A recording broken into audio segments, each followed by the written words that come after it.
Квалитетот пред брзината. Пристапните преговори кон ЕУ ќе траат подолго, порача денеска Хан. Унијата извлекла поука од досегашните пристапни процеси, а членствата на земјите како што се Унгарија и Романија покажале многу нешта.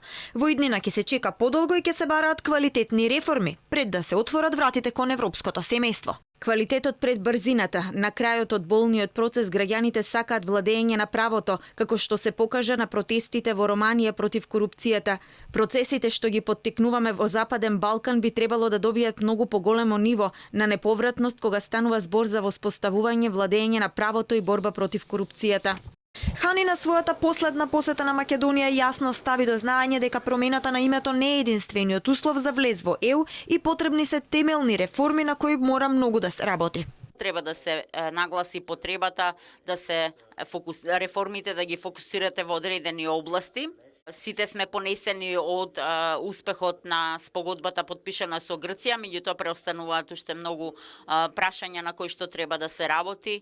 Значи, не треба да се забораваат овие области од важност за иднината. Македонија овој јуни не доби датум за преговори, а на европската врата ќе чека до наредната година. За да бидат отворени преговорите мора да исполни 4 услови: да го имплементира договорот со Грција, да ги спроведе итните реформски приоритети, да добие позитивен извештај од Европската комисија и да почека на одлука од Советот на ЕУ.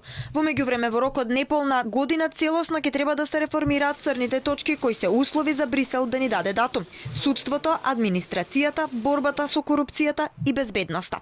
Сепак министерот Димитров денеска пред членовите на Комитетот за надворешни работи на Европскиот парламент кажа дека Македонија се движи напред. Планот 369 направил прогрес во реформскиот процес. Од 9 области кои биле во фокусот на Европската комисија во извештајот од април, владата направила добар прогрес во 5 од нив.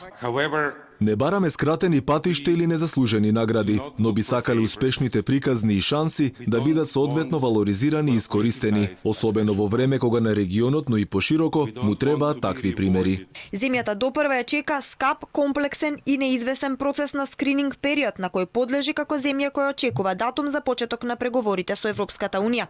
Процесот ќе го води посебна преговарачка структура на чело со вице-премиерот Бујар Османи, со 35 работни групи, координативно тело и други подструктури за различни општествени сфери.